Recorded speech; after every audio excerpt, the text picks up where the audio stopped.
Hello students, कैसे हैं आप सब लोग। आई होप आप लोग अच्छे होंगे। और आपने अभी थोड़ा लेटेस्ट न्यूज़ सुनी होगी सीबीएसई बारे में कि सीबीएसई ने एक सर्कुलर रिलीज किया है 10th और 12th के लिए।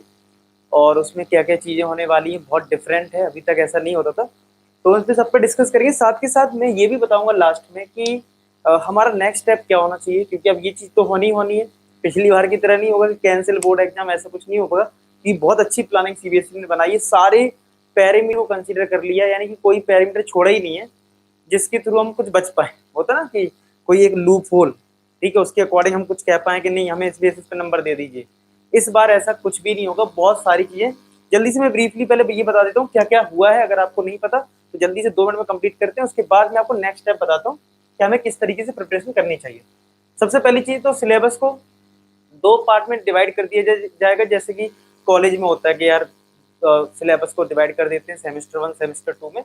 वैसे ही आपका जो भी सिलेबस होगा, जो भी सब्जेक्ट्स हैं आपके स्ट्रीम के, जैसे मैथ्स का है तो आपको बता दिया जाएगा कि पार्ट 1 में कितना होगा, पार्ट 2 में कितना होगा, यानी टर्म 1 में कितना होगा, टर्म 2 में। यानी कि जो टर्म 1 में आ जाएगा वो टर्म 2 में नहीं आएगा। 50-50% में 2 पार्ट में इसको डिवाइड कर दिया जाएगा। सबसे इंपॉर्टेंट इन्फॉर्मेशन ये है कि यानी 2 पार्ट में डिवाइड होगा आपका सिलेबस जो है। नेक्स्ट है सिलेबस रिडक्शन, मतलब अभी जो हमारा एनसीईआरटी हम जो लोग पढ़ते हैं हम लोग, तो क्या उसमें कुछ सिलेबस रिड्यूस होगा?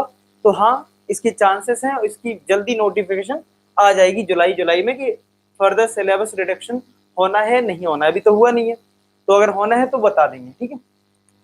मार्क्स जो है वो आपको internal assessment, project work, practical, ये मोर। अभी कुछ बच्चे बोल रहे हैं कि सर हमने इतना वीडियो देख लिया कि हमारे टेस्ट होने हैं टर्म 1 और टर्म 2, तो यार इंटरनल असेसमेंट का क्या रोल है, फिर ये प्रोजेक्ट वर्क।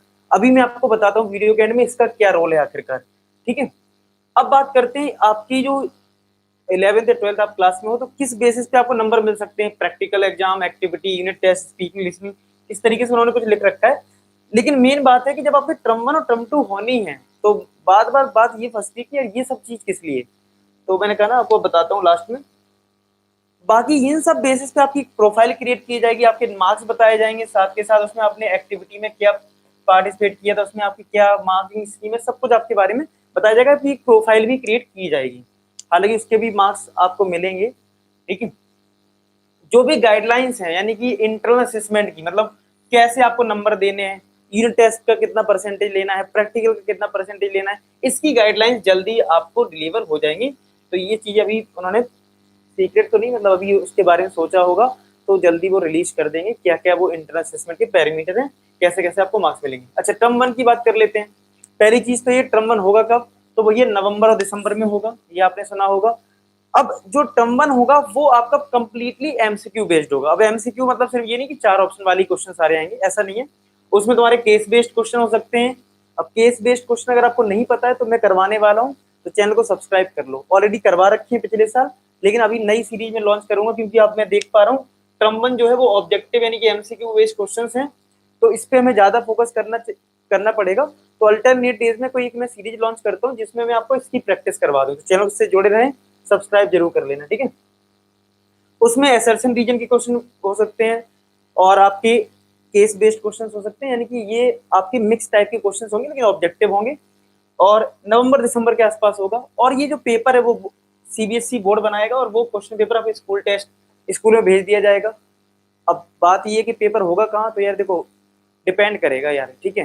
अब ऑनलाइन भी हो सकता है, मान लो पैंडेमिक सिचुएशन बहुत ज़्यादा खराब रही तो फिर आपके घर से बाहर ही निकल पा रहे थे यार, ऑनलाइन मोड में भी हो सकता है, घर से ही दे दो, ठीक है। या फिर अगर ठीक रहा तो स्कूल में भी हो सकता है, या फिर बाहर भी हो सकता है सेंटर में। तो ये चीज़ अभी थोड़ा सा मतलब इस पर रुकना होगा आपको। अब ये मान लो कि पेपर होना है, वो अकॉर्डिंग टू सिचुएशन डिपेंड करेगा, वो हमारे और सीबीएसई कहने से कुछ नहीं होना है, ठीक है। तो ये चीज़ है।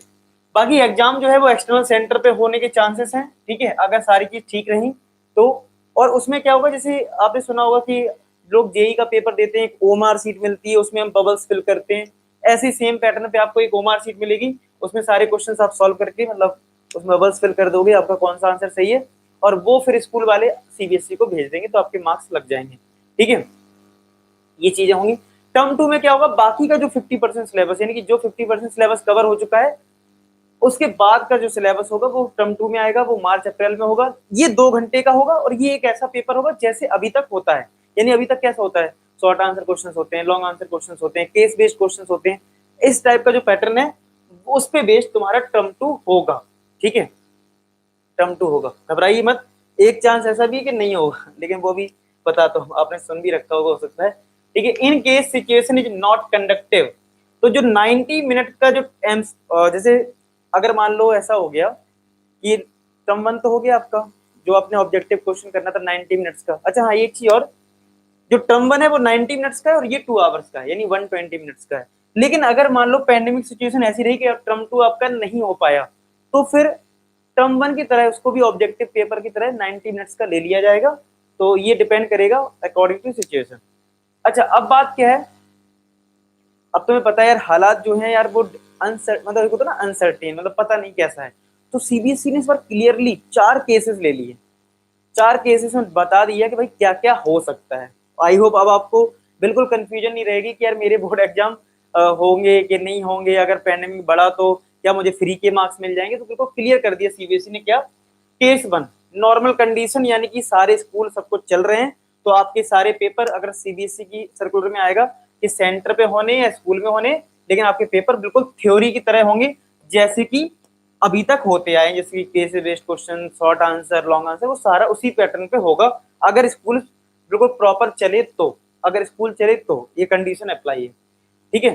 सेकंड क्या है कि अगर टर्म 1 मान लो पैंडेमिक सिचुएशन अभी चलती रही तो टर्म 1 नहीं हो पाया, तो आपका वो टर्म 1 जो है वो ऑनलाइन ले लिया जाएगा या फिर, ठीक है, असेसमेंट कर लिया जाए, इंटरनल असेसमेंट कर लिया जाएगा, ठीक है। और टर्म 2 अगर आपका हो जाता है तो क्या होगा, इसकी वेटेज कम रहेगी, क्योंकि आपको पता है ऑनलाइन में थोड़ी चीटिंग वीटिंग हो जाती है, जो भी रीजन रहता हो, लेकिन इसकी वेटेज कम रहेगी और इसकी वेटेज ज्यादा रहेगी टर्म 2 की। तो देखो दूसरी कंडीशन आ गई।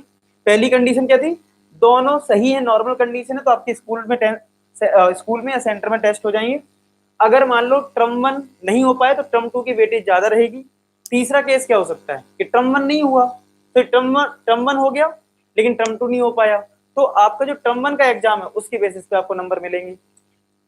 जो चौथी कंडीशन है लास्ट, जिसमें आपके एक भी पेपर नहीं हो पाए, तो जो मैं बात बोल रहा था शुरुआत में, आपके इंटरनल टेस्ट होंगे, आपकी यूटी होंगे, आपके प्रोजेक्ट वर्क होंगे, वो यहाँ काम आ जाएगा कि अगर एक भी टर्म 1 टर्म 2 नहीं हो पाया तो इनके बेसिस पे आपको नंबर मिलने वाले हैं। आया समझ में?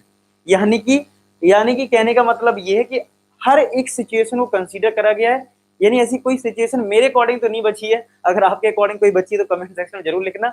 मेरे अकॉर्डिंग नहीं बची, सब कुछ इन्होंने ले लिया है कि भाई टर्म 1 टर्म 2 भी नहीं हुआ तो जो ये तुम्हारे स्कूल में जो इंटरनल असेसमेंट है ना, जो शुरुआत में चिल्लाया जा रहा था इंटरनल असेसमेंट, तो वो इधर काम आ जाएगी उस केस में, ठीक है। अदरवाइज तो आपके टेस्ट होंगे।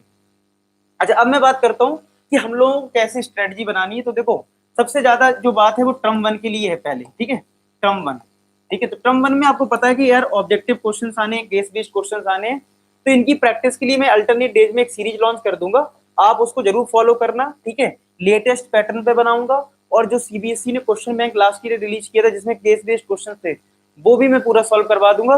तो चैनल को जरूर सब्सक्राइब कर लेना यार, फ्रेंड्स में भी शेयर कर देना। अब मुझे बस कमेंट सेक्शन में ये बता दो कि जो सीरीज लॉन्च हो ऑब्जेक्टिव क्वेश्चंस की, वो अल्टरनेट डेज में करूं या डेली करूं, ये मुझे बता दो। चाहे वो सेशन 30 मिनट्स का हो, ज्यादा लंबा ना भी हो, हम कुछ ऐसी डेली प्रैक्टिस करें, या फिर 1 आवर हो, अल्टरनेट डेज में हो। आप अपनी सब लोग कमेंट जरूर कर देना, तो इस पे जल्दी काम कर लेंगे।